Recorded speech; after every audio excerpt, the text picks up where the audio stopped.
أعوذ بالله من الشيطان الرجيم بسم الله الرحمن الرحيم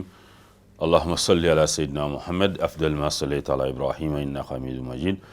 أبلما مسو تي في فلباو أمنا كفان وفا أمباو فون إسلامي كفولين والسلام عليكم ورحمة الله تعالى وبركاته أنا جمعا ميولي من بارو العلماء نوي تربين دي زوليما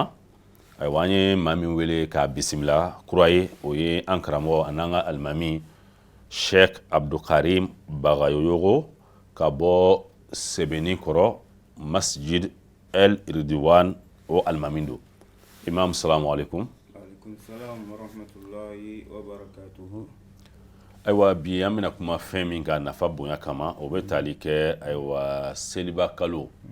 no yezil hijja seliba kalo na jora atleta folo fusamantia jumembala ame feka nyefoli ke wala lidi lamebani fleba obelejinima bismillah alhamdulillahi rabbil alamin ala alhamdi wassana'i almunfarid bi rida'il kibriya'i wassalatu wassalamu ala sayyidil awwalin wal akhirin nabiyyina Muhammad wa ala alihi wa ashabihi wa sallama tasliman kathira subhanaka la ilma lana illa ma 'allamtana fazidna ilman nafi'an ya rabbal alamin. Alhamdulillah tano balai ame masa taala tano dafalena sanga ani wati be ka kishin nema chama yini masa taala fe akoke chido nafsa manchika ala kira Muhammad sallallahu alaihi wa alihi wasallam ana sodungi unaka sahabau ani Muhammad tura ko fuka tasir joduma wala an fleba bela jeli amu bela jeli fu muso tevela ama fo assalamu alaikum wa rahmatullahi wa barakatuh wasa Musa donc ama yero fo ka chesirla yeyin ngali minke no ye seliba kaloy atletam volo samanchia mimbala donc don bagaw ube ni doyi samanchia damado fala af samanchia doy jumayi ode Allah subhanahu wa ta'ala ayikali ala qur'ana kono do ala ayikali seliba kalo atletam vola qur'ana kono no be fenira o be doyin bonya ira parce que masaba no Allah subhanahu wa ta'ala aleti kali fena foka soro e fembai abo abe fe ko fen bonya ira na o do ko sabi kali o fena do Allah te kali fena gwansa o do ko so ibn Kathir ba fo rahimahullah ko Allah subhanahu wa ta'ala ayi kali e wa selba kalola Qur'ana kono ako ba'da auzu billahi minash shaitanir rajim wal fajri wa layalin ashrin wal fajri ako nyankali fajr la no fajr kana wati wala wal layalin ashri ani selba kalo tletan folo bun kesir bayra yani ashru zil hijjati donc wal fajri kala limi mika kola layni ye selba kalo de ay wal fajr ay kal fajr la wa atfu me wala layalin ashri an selba kalo wala tanfol wala layali ashri donc ibn Kathir ba fo ko selwa kalot le tanfol yani ashru zil hijjati layni wala ashru zil hijja aba fo ko ibn Abbas yo fnen fo donc ibn Zubair yo fo Mujahid fnen yo de fo ko wala yal ashri min bayno nalay kali le tanfol ina ko kame selwa kalot le tanfol de ma donc yi mufassirun ina fo ibn Kathir olu beka kilna de wala ibn Kathir ya ira aga tafsir kono kon nun taraw de ibn Abbas Mujahid donc ani tafsir dona bawaro ibn Zubair olu be ya ira ka fo seliba kalot le tan folo ala bigi kali odela donc no be fenira o dom boya ira sabu wala anaf samantia sabu masabba idil jalil la yuksimu illa bi shay'in jalil masabba ati kali fena fo asura mi fembai nyai alai kali fena al nasro fema mbo amulu me abayira ka fo ni fembadi madola anta fem bunya don malabi ni kalala ka bunya irana odo ko sai kali fen chamana wadduha wal layl wash-shams don anini kali nifnana wal fajr wala yalin ashri yayi do yaf samantia doy selwa kalot le tan folo samantia waram mbala alfo domunuma ayyam ma'lumat ala ko don donu wa yadhkuru isma Allah liyashhadu manafi'a lahum ويذكر اسم الله في أيام معلومات على ما رزق من بهيمة الأنعام أيام معلومات من فرا دون ما فانشاما نو جمهور علماء ولو بتاركا كو سلبا كلو تلتان فولو كدامنا تلي فولو فو تلتان ودي أيام معلومات بس أيام فلا بقرآن كون أيام معدودات به أيام معلومات به ولا أيام معدودات يعني أيام معلومات donc wala otegli jumhuru ba fo ayam malumat o ka damne tletan folo kata se tletanama tletan folo adamne wala selba bolo tle folo wala fatana o de ayam malumati don doni wa ayam madudat don jatelin o ye tangelena tan flana tan sawana afoma ayam mana ayam tashrik wala ayam tashrigi mina selba duse ya tile sawambe do wode ayam ma'dudati ma ayam ma'lumat wode selba kalo tile tan foloni donc là do ala yo fina fo qur'ana kon yashhadu manafi lahum ko angata hijila nantara hijila kamena angan nafa sharia amna nafa chaman sharia wa yazkuru ismallah kangala to ko fo fi ayam ma'lumat ni don donen nun konnana ala ma fenka razaqahum ala yan garzige femuna min bahimatil an'am kabo sokono babawna no nyame nafa antemenaka nyameni wala nyameni mishini sagani baw amulu fagali mige kan yera nafa dola donc là ni selwa ko lotle tan foloni an nafa flana kafa alede ayam malumatu yi aksar ulama jumhur ulama ka folla ya famia nafa waran bala nafa sabana oye abla ibn abbas ka disay ala kirabi min ka ka kirama sallallahu alaihi wasallam bukhari bin anai ko ala kira ko kishi no bay ma min ayyam ko jiya don foshite al amalu salih fihinna kabara yumanke adun nun kono ahabbu ila allah minhu fi hadhihi al ayyam al ashr ni o ba no don bara yuman kadi alay katemeni kletan nun baraka jiya wati shite bara yuma o wati ukono ani bara yuma ni kletan folo ngono ni kletan folo bara yuma kadi alay katme wati to bara yuma ka don wati bara de kofsani wala kira la abu go defo ni kletan folo selba ko kletan folo o bara yuma keli ukono o de nafaka bu o de bara yika bu katme wati gwanzan wara to uka sabo ko yara qalu wala jihadu fi sabilillah wala kira hal jihadu ni wati bara kafsani jihadu yawa mu'min tara jihadu ke yala ni wati bara yuma samanci aka boni otigla maka jihadu yawa me jihadu la mo jihadu la de be fam fo sisa ka bom ki rela ka yire fore jihadu yawa ya te jihadu ni jihadu fora ne jihadu fo do ubi yire la ujabati jihadu korai chesiri ala ko sraka chesiri ala ka sraka abu bara munani ka ala ka dina ka don mago wele kana ni mimbaru inka don mago fan chama betemea do bena dina nyafo islamawi malyawi jiya rabbe wuga dina fam o jihadu do de am ga bara mi ofna o jihadu abi chesir de la abga chesir ke islamawi te mun don dina na o ka sogo don jihadu dante fagalini jihadu dante wi oui jihadu étape labane étape là-bas dernière étape de jihadu étape be fo akacha ya famia donc ye étape labane mais mo jihad mo shamil le do mo bade do ko fembe fen chambe do akon chesir mo chesir lenu alaga dina talle nyafe mimi ki chesir nan folo bollaw mimi ki chesir wajul law mimi ki chesir organisation law mimi ki chesir kuna fundila islamu mawa kara chesir sugo suge wala sa dina nga famu o bede jihadu kelay ya famia ya kan yin alkan parce que nyamina mo hakilima surtout anga wati laban nuna do be wuli dronga bomu siru yarala kata mo bone ma do halfo misiru kono parce que ko be jihadu la ningo ni nye filide amala de la ka famu dama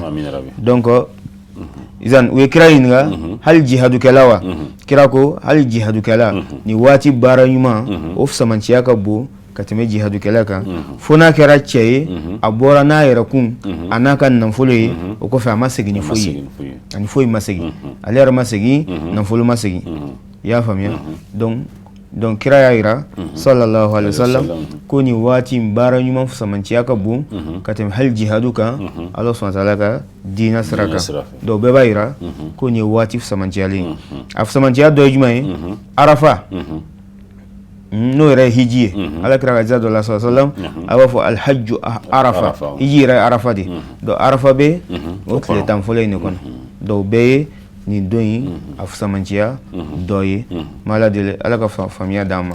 naam awa ningali meme sisan bara jumɛn no kanunen do an k'o kɛ i n'a fɔ eji kalo tile tan fɔlɔ bara jumɛn kanu ka bon n'a fɔ n'an y'a kɛ an bɛ nafaw sɔrɔ barajiw ka bon an bɛ barajiw sɔrɔ la bara jumɛn ɲininen do alhamdulillah donc dɔnnibagaw b'a fɔ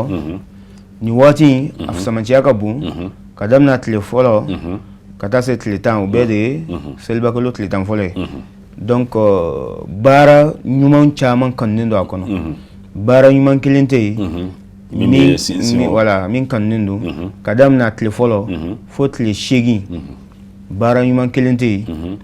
min kanunen do baara ɲuman ka ca a dɔ ye su ye o doni ni tile tan in kɔnɔ o kanunen do mais sariya ma baara ɲuman kelen ta a tɔgɔ ma kira ina fa ya disa fo cogo min na ibn Abbas ka disa la ko baara ɲuman dɔrɔn ka baara kelen fɔ sa an bɛ kɛ non o ma fɔ donc i se baara ɲuman min ye ni maa min se kɛra sunya a kɔnɔ ni maa min se kɛra nafila seli caman y'a kɔnɔ ni maa min se kɛra sarakati bɔ y'a kɔnɔ fo ka taa se zikuru ma ala ko fɔ zikuru ninnu donc o yɛrɛ kanunen don kuranna kalan k'olu kɛ a kɔnɔ o yɛrɛ kanunen don kosɛbɛ kosɛbɛ i n'a fɔ a nana ayiwa sahaba dɔw Abdullah ibn Umar ani Abu Hurairata ni seliba kalo tile tan fɔlɔ tun sera olu tun bɛ ɲɔgɔn tɛgɛ minɛ ka yaala Madina bɔlɔn kɔnɔ ka taa sugu kɔnɔ ka Allahu akbar fɔ ka subhanallahi fɔ ka alhamdulillahi fɔ k'u mankan kɔrɔta n'a ye sugu kɔnɔ mɔgɔw b'a fɔ u nɔfɛ u bɛ fɔ ka mɔgɔw hakili lajigin ka mɔgɔw rappeler ka fɔ nin waati Ala ko fɔ nafa ka bon kosɛbɛ kosɛbɛ ni fɛn caman ye ni waati caman ye donc o la donc baara ɲuman kelen kanunen t'a kɔnɔ sun dɔ bɛ sun ka nɔgɔ ma dɔ bɛ nafila seli ka nɔgɔ ma dɔ bɛ sarakati bɔ ka nɔgɔ ma dɔ bɛ asafurulayi alhamdulilayi la ilaha illallah caman fɔli Allahu akbar caman fɔli donc o wurudi ka segin k'i ka kɔlɔsi ta ka Ala ko fɔ ka caya walima i se kuranna kalan na ka kuranna dayɛlɛ ka caman kala la nin waati in na o ye baara ɲuman ye mun kanunen don kelen ma fɔ o ye ka daminɛ a tile fɔlɔ ka taa se a tile 8 bon a tile kɔnɔntɔnna donc baara ɲuman kɛrɛnkɛrɛnnen dɔ kɔni taara a tɔgɔ ma ye voilà o de ye arafa don ye sa o ye su ye donc o kɔni arafa don baara ɲuman min kanuna ye o de ye su ye ala kira sallam a da sera o ma a ko arafa don kelen suni donc ale b'a jigiya k'a fɔ ko o bɛ san 2 jurumu yafa de di jɔn ma wala arafa kelen don dɔrɔn suni san tɛmɛnen a b'o jurumu yafa an bɛ min na a b'o jurumu fana yafa ale tile kelen su ni donc tile kɔnɔntɔnna dɔrɔn de la donc arafa taara a tɔgɔ ma k'o kɛ su ye n'o tɛ tile fɔlɔ fo tile 8 baara ɲuman fɛn o mana nɔgɔya i ma donc n'a y'i diya i b'a daminɛ a tile fɔlɔ fo a kɔnɔntɔnna i b'a bɛɛ su n'o ka nɔgɔya i ma n'a y'i diya fana seli nafila seli mun ka nɔgɔya i ma ka caya sufɛla la i b'olu kɛ walima tilefɛla la i ye tile fɔlɔ ka se tile 8 baara min kanunen don i bɛ se baara o baara baara dɔ ma ta baara ɲuman dɔrɔn wala baara dɔ ma ta mais tile kɔnɔntɔnna i ko arafa suni o arafa suni sisan wala mɔgɔ mun n'i bɛ arafa kɛnɛ de kan walima n'i tɛ arafa kɛnɛ kan wala alhamdulillah arafa ale ye donba ye i y'a faamuya donc mais arafa ye kɛnɛ de ye a bɛ Maka ne donc hijidenw de bɛ taa jɔ a kɛnɛ kan a tɛ diɲɛ yɔrɔ si ni Maka dɔrɔn tɛ i y'a faamuya izan pour que an minnu n'an ma garizɛgɛ sɔrɔ ka taa hiji la donc walasa an fana ka dɔ sɔrɔ arafa bonya na parce que arafa ye duwawu jaabi doni ala kira sallallahu alaihi wasallam a jɔra arafa kɛnɛ kan ka duwawu kɛ fo ka taa se tile binni ma a kɛlen kɔfɛ ka seli fana lansara jamu k'u fara ɲɔgɔn kan donc a ma foyi yɔrɔ k'o kɔfɛ duwawu ko fo ka taa se tile binni ma parce que a den ye duwawu jaabi don ye donc e tɛ kɛnɛ kan mais e fɛ ka dɔ sɔrɔ don bonya n'a fisamanciya la donc an bɛ mun kɛ an bɛ sun wala mɔgɔ mun tɛ arafa kɛnɛ kan sundo bɛ ɲini olu de fɛ mais mun bɛ arafa yɛrɛ kɛnɛ kan la sundo tɛ olu kan olu tɛ sun an minnu tɛ yen n'an b'an ka dugu la minnu b'u ka jamana na donc olu bɛ sun ka tugu arafa mɔgɔw nɔfɛ walasa u ka dɔ sɔrɔ a don bonya a n'a don samanciya la. donc arafa in fana a tɛ bɛn yɔrɔ si Makan kɔ. non arafa ye dugukolo de a bɛ Makan dɔrɔn de a tɛ bɛn a ka kɛ yɔrɔ si ni Makan tɛ donc n'ale taara k'i dan fana o ye hiji fana taalen k'i dan i n'a fɔ dɔnnibagaw ye o sabati cogo min na ka da Alakira ka hadisa kan sallallahu alaihi wasallam alhajju arafa ko hiji yɛrɛ ye arafa de voilà.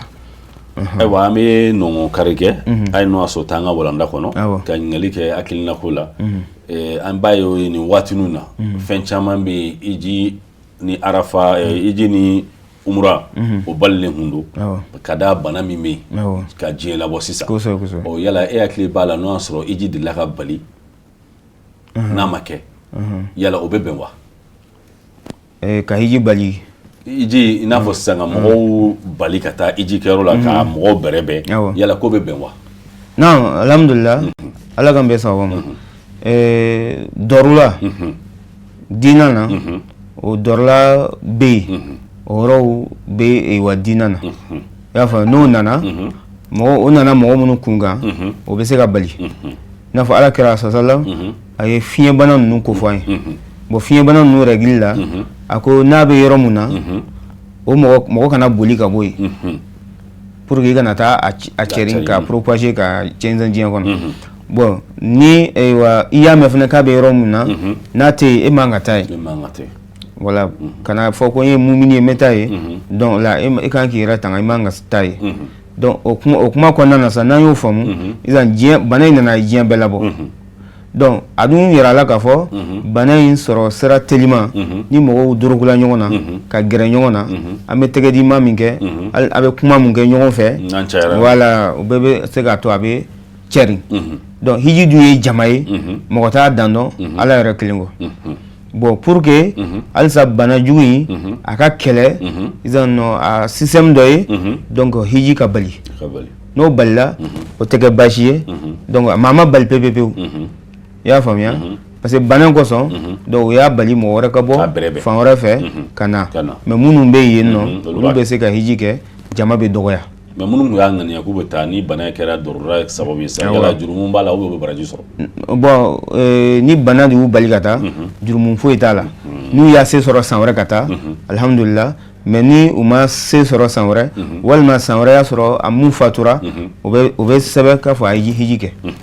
a bɛ sɛbɛn k'a fɔ k'a ye hiji kɛ i y'a faamuya parce que kuranaya dɔ bɛ yen n'a bɛ fɔ Ala subahana taala b'a fɔ ni mɔgɔ min ni mɔgɔ min balila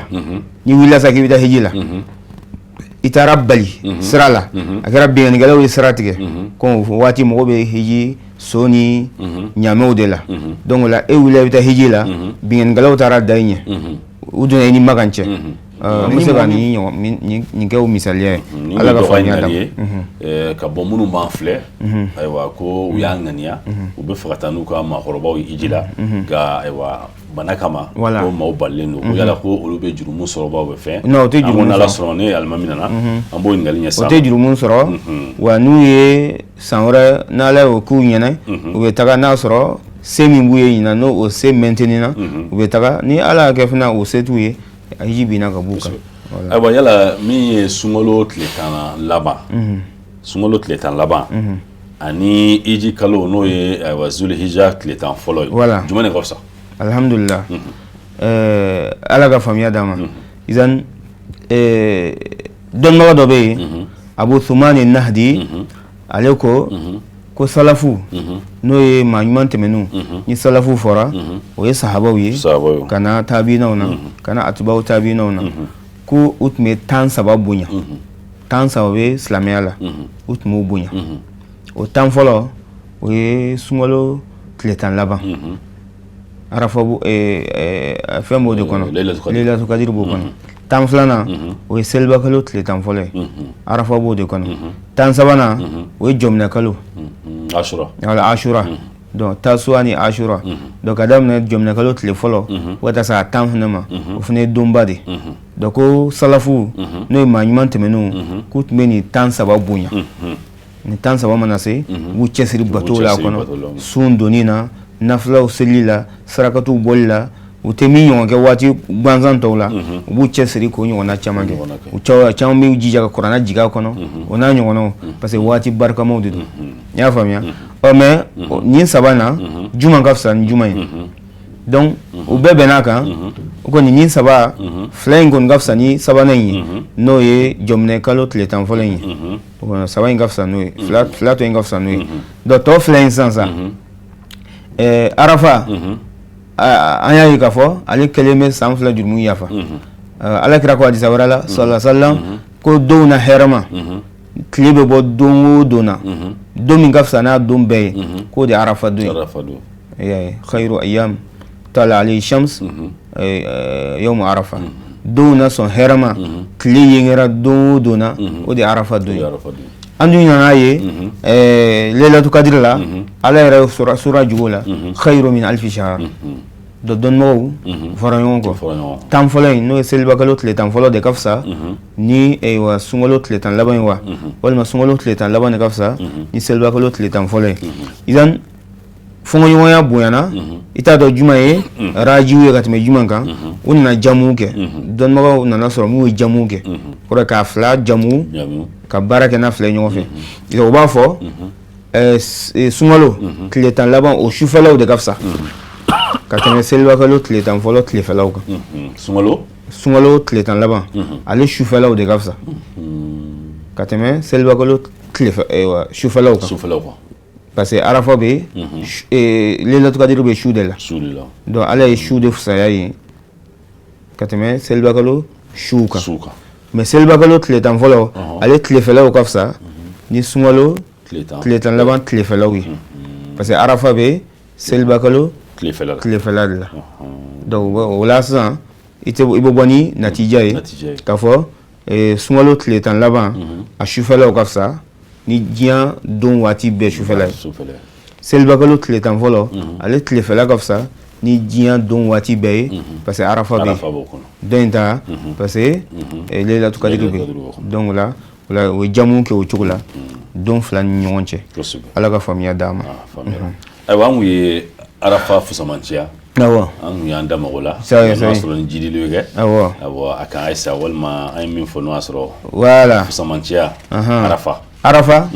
fusamantia chama nanala arafa ali dumbay islamia duna fusamantia chama nana arafa duna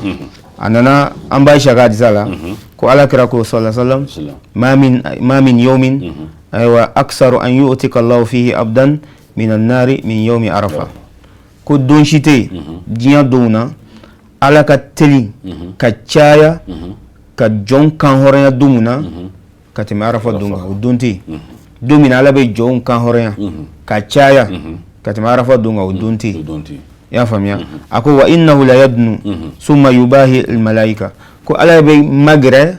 aka jonna geralila yaliku bihi mini ala raka bonya kaka ko fa ala be wasu naka jonye ni melekawi Allah subhanahu wa ta'ala awa be wasu naka jon arafa dun wasu ni islamuni wasu ni aka jonye munu be hiji keneka munu be shuna mun te hiji keneka jon ni kullu ala be waju wasoni oluye melekawla abafo abe gere chori ko ala be gere abe surunya ka jon suryanna oni ala ka bunya kaka yali ku bijalali wala surunya min ala ka bunya kaka donc adama dia itseka wala adama dia na fenne surali no wana ayi donc akidatu ku bofo wa yakulu ala bi kanto ma arada haula nuni mun naini awdatu ko ngana nuda kubna nyogon faga kubna binganinge afleni wega ni ala de batu wega muneyini arjine wega muneyini ala ka yafa wega muneyini ala ka hina don yafa raw bema hina nu bela ala de kuma tasa awa abi waso melegawla ni jonye parce que ullo kuma ko adama dinga wala ullo tungote kibe mo da munu mina na nyogon faga wa munu mina na ke nyogon jeli boy wa yaye donc ni ulina na ke ala batu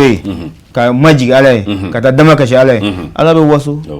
a dɔ tun ko minnu dan dɛ mais a filɛ nin u bɛ ka n bato u bɛ ka jɔn de bato ni ala tɛ i y'a ye o bɛ kɛ arafa don i y'a faamuya Jabir bin Abdullah ka hadisa la arafa fusamanciya dɔ la a b'a fɔ ko tun ko ala kɛra ko sallam ko yafa ala ka yafa tanzilu ala ahli arafa ala ka yafa bɛ jigi arafa kaw mɔgɔ minnu bɛ arafa kɛnɛ kan i y'a faamuya depuis arafa wa siɲɛ fɔlɔ depuis a dugujɛda o y'a sɔrɔ ala ka yafa a bɛ jigi arafa mɔgɔ minnu bɛ arafa kɛnɛ kan ko ni sitana y'o ye ko sitana bɛ a taman da bɔgɔ la a bɛ bɔgɔ ta ka sura yɛrɛ kan a bɛ danga wele ani halaki a b'aw k'ale halakira k'ale ta tiɲɛna ko mɔgɔ dɔw bɛ nin jama in na ale ye san 60 kɛ k'u fili ale yɛrɛ fɛ ninnu kɔni kisi cogo t'u la o sɔgɔmada kelen a jɔra arafa kɛnɛ kan kɔrɔ ala y'o bɛɛ yafa k'ale ta tiɲɛna k'ale halakira a ye san 60 kɛ ka mɔgɔ dɔw fili ni ala sɔsɔw ye dulɔmiw ni jɛnɛyaw ni suyɛniw ni fɛnw ala kota sugu bɛɛ mais olu ye occasion sɔrɔ ka taa hiji la ka jɔ arafa kɛnɛ kan ala yafaru bɛɛ ma sɔgɔmada kelen mɔgɔ ka ni jigi tigɛ non mɔgɔ k'i jigi tigɛ ala ka hinɛ na ala ka hinɛ bɛ sɔrɔ waati bɛɛ fan bɛɛ donc o la ko ni sitana ye ala ka yafa jigitɔ ye arafa mɔgɔ minnu bɛ yen ko sitana bɛ taman da bɔgɔ la ka bɔgɔ ta ka sura kun kan bɔgɔ ta ka sura yɛrɛ kan nimisa bolo n'o kɛra ko sitana a denw bɛ na ale denw awɔ ani a baara ɲɔgɔn olu bɛ na u b'a fɔ ko sitana nin fana jumɛn ye malaka a b'a fɔ qawmun qad qataltuhum munzu 60 wa 70 sana mɔgɔw bɛ nin jama in na ne ye olu halaki k'u ta tiɲɛ ni jurumu ye san 60 san 70 ghufira lahum fi tarfati ayn ala yafalen filɛ olu ma ɲako min ka yɛlɛ kɔnɔna na sɔgɔmada kelen o tɛ bɛn a ma i y'a ye donc o la o de kosɔn ala kɛra b'a fɔ sallallahu alaihi wa sallam hadisa dɔ la man hajja falam yarfus walam yafsuk kharaja min zunubihi ka yawmi waladatu ummu ni mɔgɔ min hijira i ma fasigiya kɛ i ma kafoɲɔgɔnya kɛ i seginna o cogo la i taara hiji i ka nafolo jɛlen don fana i bɛ segin a bɛ kɛ i n'a fɔ i bangera don min na i ni jurumu foyi tɛ segin o y'a n'i ka ji minɛ voilà o y'a n'i ka ji minɛ donc o bɛ sɔrɔ mun fɛ arafa don donc arafa ye donba ye a fusamanciya ka bon i n'a fɔ an ye fusamanciya wɛrɛ mun fɔ la ka tɛmɛ a tile kelen su donni o bɛ san 2 jurumu yafa ala b'o accordé a ka jɔnw ye naam imamu sisan an bɛna kuma fɛn min kan o ye seliba kalo naam a tile 10 fɔlɔ an b'o de kan an kumana tile fɔlɔ kana se tile 8 nafa la kana se arafa don ma mais seli don yɛrɛ ladabu jumɛn b'a la an kan ka ladabu jumɛn ta voilà seli yɛrɛ don y'a dɔn seli ba fila de bɛ silamɛw bolo minin seli ani layanfaga seli a fila bɛ selibaw de mais an ka foroba fili la an ko mɔgɔw b'a fɔ foroba fili an b'a fɔ ko selicinin seliba o ye foroba fili awɔ minin seli layanfaga seli a fila bɛ seli wala o de kuma tilenni idul fitri wa idul adha minin seli an banna sun donna donc an ye kalo kelen kɛ an tɛ min tile fɛ donc an bɛna min o de minin seli donc layanfaga seli o idul adha ye an k'a fɔ o fɔcogo voilà o fɔcogo de cɛ ka ɲi ni dɔn ye mais dɔn ye an da delila la selicinin seliba donc m'a fɔ ko kungo b'a la ko jurumu sɔrɔ a la parce que an t'a dɔn voilà an da delila la fana foroba fili don mais n'an y'a dɔn an ka se ka voilà an nɛ natilen fɔli la ka fɔ minin seli wa layanfaga seli voilà donc o seli o silamɛya ye seli d'a ma ladabu caman bɛ seli la i y'a faamuya seli ye silamɛw ka nisɔndiya don ye seli ye ɲagali don ye seli ye bonya don ye donba don silamɛya la donc nisɔndiya don don donc ala ye ladabuw k'a la o ladabu fɔlɔfɔlɔ ye jumɛn ye min ye layanfaga seli yɛrɛ ye o ladabu fɔlɔfɔlɔ o bɛɛ bɛ jɛ ladabu dɔw la mais ladabu dɔw bɛ yen u bɛ fɔ ɲɔgɔn kɔ a la o ladabu dɔ ye jumɛn ye yɛrɛminɛ layanfaga seli ta la ni dugu jɛra n'a fɔra ko bi ye seli ye donc i k'i yɛrɛ minɛ i kana dumuni kɛ i kana ji min f'i ka taa selikɛnɛ na ni selikɛnɛ banna n'i seginna ka na n'a sɔrɔ ale ye garisɛgɛ laya na n'i y'o faga o laya i ka dɔ dun o sogo la i ka dunta fɔlɔ ka kɛ i ka laya sogo ye o ka di ala ye kosɛbɛ. o kɔni ani sun tɛ kelen. ayi ani sun tɛ kelen o ye yɛrɛminɛ de ye. dɔw b'a k'u sunnen don. voilà parce que bon sun fana ye yɛrɛminɛ de ye mais yɛrɛminɛw cogo tɛ kelen sun kɔni ye ka daminɛ sɔgɔma fo tile binni fajiri kɛnɛ cila fo tile mais o tɛ mais yɛrɛminɛ de don donc i k'i yɛrɛ minɛ fo ka taa se selikɛnɛ jiginni ma donc ni selikɛnɛ jiginna n'a y'a sɔrɔ ala ye laya nɔgɔya ye i k'o faga k'o sogo dun i ka dunni fɔlɔ ka kɛ i ka laya sogo ye n'o ma nɔgɔya ye fana tamaro dɔ dun wala n'i bɛ se ka daraka min don o kɔfɛ i k'o dun o ye layanfaga seli ta n'an b'a fɔ a ma ko seliba wala a bɛ faamu ten an b'a fɔ a ma ko seliba donc o ye o ladabu fɔlɔ ye mais o tɛ ɲini fɛ mini seli ta la n'o ye n'an b'a fɔ o ma ko selicini mɔgɔ caman an da deli la wala n'o ye mini seli ta ye donc mini seli ta i bɛ fɔlɔ ka dumuni kɛ ka sɔrɔ ka taa selikɛnɛ na mais layanfaga seli ta i bɛ taa selikɛnɛ na k'i yɛrɛ minɛ ka bɔ dumuni in ji ma fo selikɛnɛ ka jigin o y'ale ladabu fɔlɔ ye ladabu filanan a takbiru Alahu akbar man ka kɔ tigɛ ka daminɛ seli yɛrɛ don a fajiri kɔfɛ ka daminɛ o la fo ka taa se an taatɔ selikɛnɛ na fo ka taa se selikɛnɛ jiginni ma fo k'an segin ka bɔ selikɛnɛ na ka taa se o seli yɛrɛ don seli don dugujɛ a tile fɔlɔ a tile filanan fo a tile sabanan lansara o bɛɛ ye Alahu akbar fɔ don de. donc Alahu akbar in fana o ɲini na an kelen-kelenna bɛɛ de fɛ an kelen-kelen bɛɛ fɛ waati bɛɛ la n'an bɛ taa selikɛnɛ yɔrɔ la voilà n'i bɛ taa selikɛnɛ na i bɛ taama na i y'a faamuya i bɛ i ka bolifɛn kan sanfɛ i b'i ka moto sanfɛ i dalen b'i ka dilan kan Alahu akbar de kan ka fɔ a suguya jumɛn sisan voilà i n'a fɔ Alahu akbar suguya dɔ ye Ibn Masud min parce que suguya kelen ma n'a la sigaw ka ca siga mana nɔgɔya i ma fɔcogo ka ca voilà fɔcogo ka ca mais fɔcogo dɔ bɛ yen Allahu akbar la ilaha illallah Allahu akbar walillahil hamd nin sabatira ka bɔ Abdullah ibn Mas'ud ma o kira ka sahaba ye sahaba wɛrɛw tun bɛ yen minnu tun bɛ fɔcogo wɛrɛw kɛ Allahu akbar la ilaha illallah Allahu akbar walillahil hamd nin ɲininen don bɛɛ de fɛ voilà cɛ ni muso bɛɛ ka nin fɔ seli waatiw kɔfɛ a ka fɔ misiriw kɔnɔ alimamu bɛ se k'a fɔ mɔgɔw b'a f'u nɔfɛ parce que i b'a dɔn dɔw tɛ se a la voilà Allahu akbar la ilaha illallah Allahu akbar walillahil hamd Allahu akbar la ilaha illallah Allahu akbar walillahil hamd yaye ala ko walitukmilul idda walitukabbirullaha ala ma hadakum ay ala bunya fɛn kan ala y'aw kana k'aw bila fɛn min kan donc o la a sabatira n'a fɔ Bukhari bɛ na n'a ye k'a fɔ Umar bin Khattab radiyallahu anhu minasigi tile saba mun taara hiji la minasigi tile saba min bɛ kɛ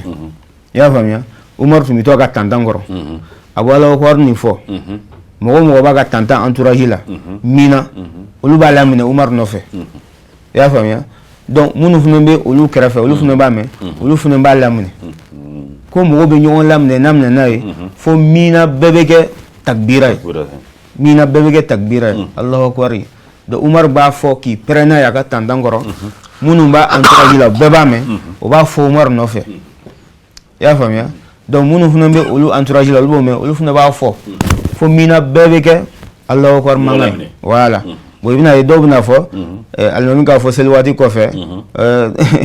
an ka jamana ye kuma ka ca dɔw bɛna fɔ ko bidaya don donc mɔgɔ kelen man ka fɔ jama ka lamina nɔ mais Umar tun b'a fɔ mina mɔgɔw b'a lamina nɔ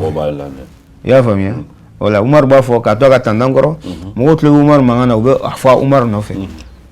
a y'a dɔn kɔni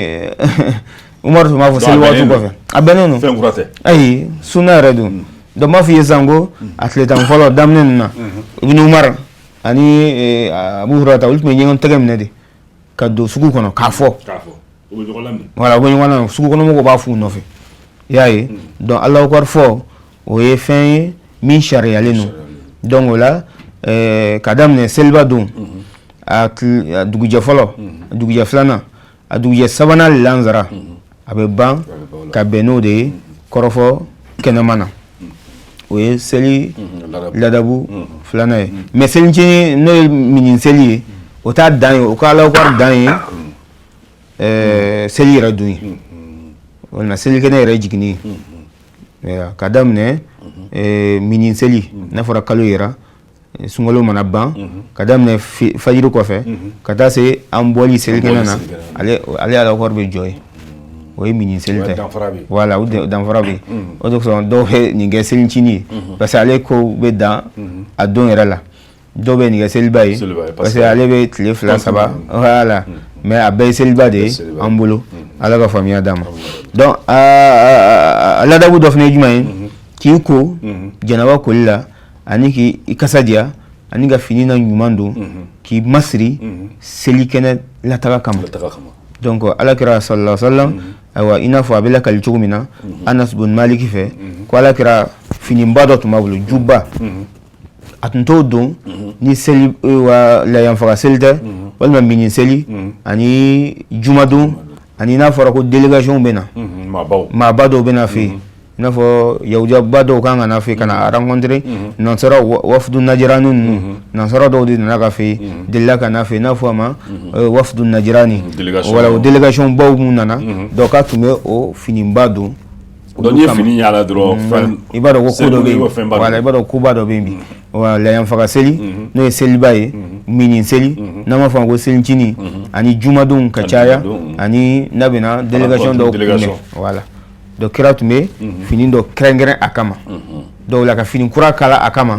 o ye o sunna ye ni fini kura t'i bolo fini na ɲuman b'i bolo o kolen ko ɲuman k'a passer ka kasa ɲuman k'a la ka i yɛrɛ masiri seliyɔrɔla taga kama donc o kanuni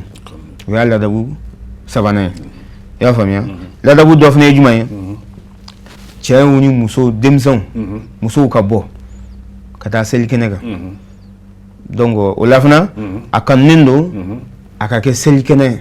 ni kɛnɛ bɛ yen a ka taa kɛ selikɛnɛ de kan o y'a ladabu kɛnɛba dɔ a kana kɛ misiri kɔnɔ mais ni dɔrɔla bɛ yen i n'a fɔ sanko bɛ yen walima kɛnɛ tɛ yen parce que an ka jamana ninnu kɔnɔ sisan kɛnɛ ninnu bɛɛ feerelen don kɛnɛ min bɛ bila place publique u b'a bɛɛ feere Ala ka hinɛ na donc o la n'o tɛ yen an bɛ se ka kɛ misiri kɔnɔ n'o tɛ ale sunna ye an ka bɔ ka taa kɛnɛba kan n'a y'a sɔrɔ bɔlɔntan kɛnɛba dɔ bɛ yen sigida la donc an ka taa ɲɔgɔn sɔrɔ yen o la musow bɛ na denmisɛnw bɛ na hali ni muso min bolo bɛ ji la i y'a faamuya voilà Alakira ka disa la k'u bɛɛ ka na hali n'u b'u wala u tɛ seli u b'u mabɔ jama na dɔɔni pour que u kana hɛrɛ seereya liyashhadna al-khayra a ko a disa la u kana hɛrɛ seereya parce que Ala ka hinɛ bɛ jigin a dun dɔw bɛ kɛ a dun ka caya Ala bɛ waso ni mɛlɛkɛw ye i n'a fɔ an y'a fɔ cogo min na donc Ala wasotɔ ni mɛlɛkɛw ye o y'a sɔrɔ i bɛ jama na i b'o mɔgɔw la pour que Ala ka se ka yafa voilà Ala bɛna yafa jama ma o y'a sɔrɔ i b'o la hali ni muso min bolo bɛ ji la a kana mais a kɛ i sigi a côté a tɛ seli a tɛ don jama na mais a b'i sigi kɛrɛfɛ i y'a faamuya voilà fo n'a a kɛra an ka diɲɛ laban waati ninnu na banditisme ya o cayara n'a fɔra sa k'e n'i ka denbaya bɛɛ ka taa mɔgɔ si tɛ so kɔnɔ a bandi bɛ sɔn ka taa fo i kɔ i ka denbaya la fo na taa i ka saga foni ka taa i ka layansaga walima ka na taa bɔ n'i ka moto ye i ka na taa bɔ n'i ka télé walima i ka na taa bɔ n'i ka frigo ye donc i bɛ se ka muso dɔ to so walima i bɛ se ka denkɛ voilà o ka du kɔlɔsi denkɛ kɔrɔbalen dɔ bɛ se ka to a tɔw bɛ taga donc o la basi t'o la sisan kira ka waati ninnu na sallallahu alaihi wasallam sécurité bɛ yen binganiw juguyalen bɛ an fɛ waati min na o tɛ yen donc o la bɛɛ bɛ se ka taa mɔgɔ hali ni mɔgɔ ma to so kɔnɔ donc kira tun y'a kanu bɛɛ ka taa mais dɔnnibagaw ko nin waati ninnu na donc i bɛ se ka mɔgɔ dɔ to so kelen fila ɲɔgɔn na o bɛ se ka to so olu bɛ wala kɛ kɔlɔsilikɛla ye parce que gardien fana se tɛ bɛɛ lajɛlen ye i y'a faamuya voilà Ala ka faamuya d'a ma a ladabu dɔ fana ye jumɛn ye n'i bɛ taa selikɛnɛ bɔ yɔrɔ ninnu na i k'i sen na itiyanu musalla mashiyan i ka na i sen na Ali bin Abi Talib radiyallahu anhu ale y'a fɔ a ko mina sunnati an takhruja ila al-eid mashiya ko sunna dɔ ye Ali bin Abi Talib karamallahu wajha a ko sunna dɔ ye i ka bɔ ka taa selikɛnɛ bɔ yɔrɔ la i sen na i tɔgɔma i sen na hali ni mobili b'i bolo bolifɛn b'i bolo i k'o to yen i k'i t'i sen na dɔw fana sunna dɔ fana ye jumɛn ye i b'i jate n'i taara sira min fɛ i ka segin sira wɛrɛ fɛ o fana y'a sunna ye alakira sallallahu alaihi wasallam a y'o o fana fɔ an ɲɛna an ka hakili to o la i y'a faamuya a sunna dɔ ye jumɛn ye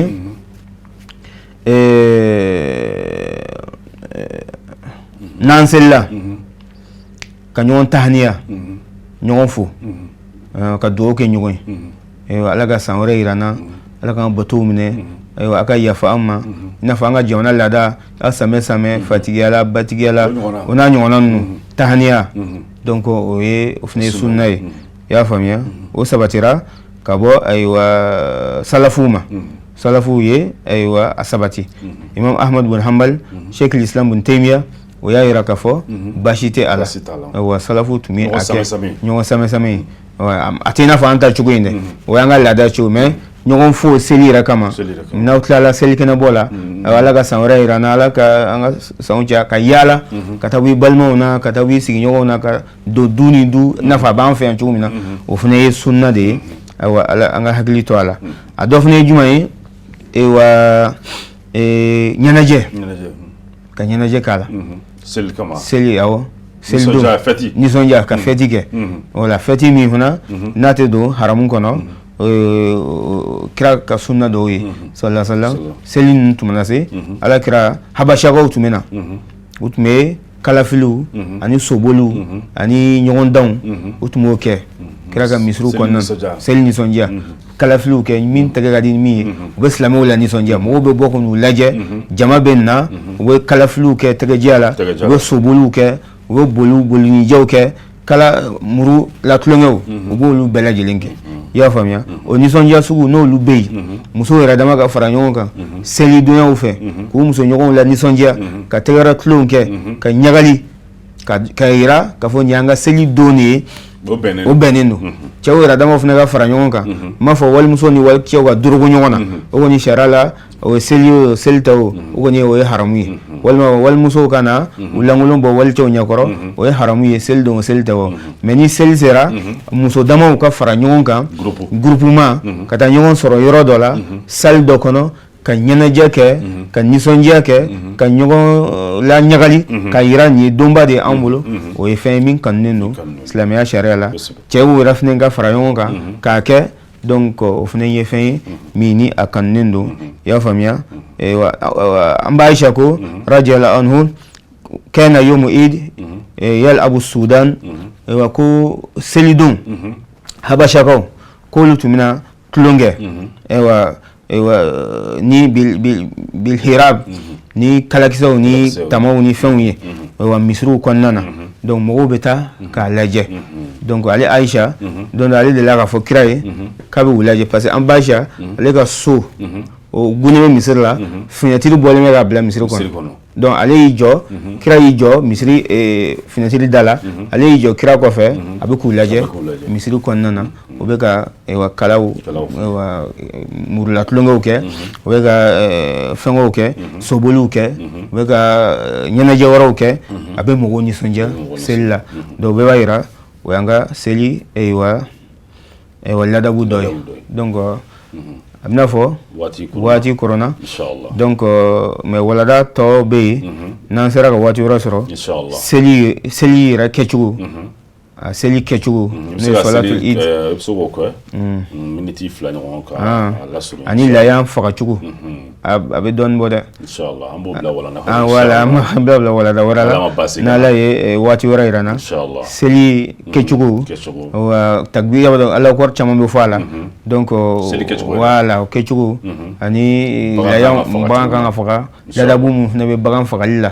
parce que caman fana voilà caman bɛ bagan faga u t'a ladabu dɔn donc u bɛ don bagan hakɛ la ka baganw tɔɲɔ ka sɔrɔ bagan ni hakɛ ka kan i n'a fɔ waati laban ninnu na an y'a ye ja la dɔw ye tasuma minɛ ka bila bagan na nin ye kirimu de ye donc baganw ka ɲɛsin u ma donc kira ka sunna ye jumɛn ye sallallahu ka hinɛ bagan na hali a kan tigɛtɔ kira y'o minnu fɔ a n'a ye ladabu min bila sen kan n'Ala sɔnna ma n'a ye occasion sɔrɔ an bɛna dɔ delila ka kunangoya sɔrɔ a ka bagan awɔ ka a mara a ma sɔn ka ji d'a ma awɔ a ma ji d'a ma a ma dumuni d'a ma a y'a siri a ma sɔn ka bila ka taa dumuni ɲini a yɛrɛ fo bagan sara a yɛrɛ ma ala y'a kunangoya o sababu la muso ka bagan ɲɛnama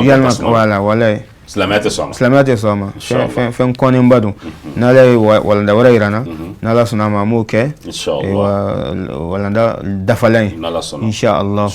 an b'ala deli faamuko ɲuman ala k'a d'a ma ala k'an bɛn sawaba ma ala ka ɲɛ k'a d'a ma seli ala ka ɲuman yira an na an ka jamana k'a basigi ka cɛbɛn ani kanbɛn ani ɲɔgɔn faamu ala k'o don an ka jamana denw ni ɲɔgɔn cɛ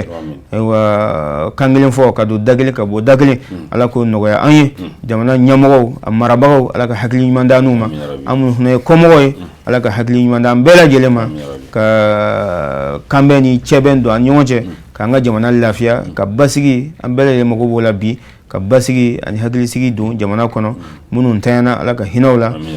minnu bananen don ala ka nɔgɔya kɛ an n'u bɛɛ lajɛlen ye donc an bɛ lamɛnbaga bɛɛ lajɛlen fo ka aw yɛrɛ fo Muso TV tɔgɔ la animateur na a fɛn bɛɛ lajɛlen e yɛrɛ Musa kɛrɛnkɛrɛnya la ne ye an karamɔgɔ Musa Mayiga ye an ka foli b'i ye kosɛbɛ kosɛbɛ inshallah ala k'an bɛ walada wɛrɛ هذا وصلى الله وسلم وبارك على نبينا محمد وآله وصحبه وسلم تسليما كثيرا وآخر دعوانا أن الحمد لله رب العالمين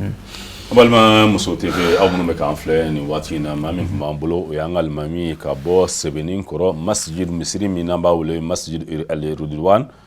Abdou Karim Bagayogo aw alimami don a nana kuma fɛn min kan o ye seliba kalo tile 10 fɔlɔ fasamaciya min b'a la ani seli yɛrɛ don ladamu min b'a la a nana kuma de kan an b'a fɔ k'a waleɲuman inshallah an b'a aw bɛɛ fo aw minnu bɛ k'an lajɛ nin waati in na an b'a fɔ ka kan bɛɛ da ala k'an bɛɛ sigida wɛrɛ ni jamukan ɲɔgɔnna kɛnɛ kan wassalamu alaikum warahmatullahi taala wabarakatuh shukran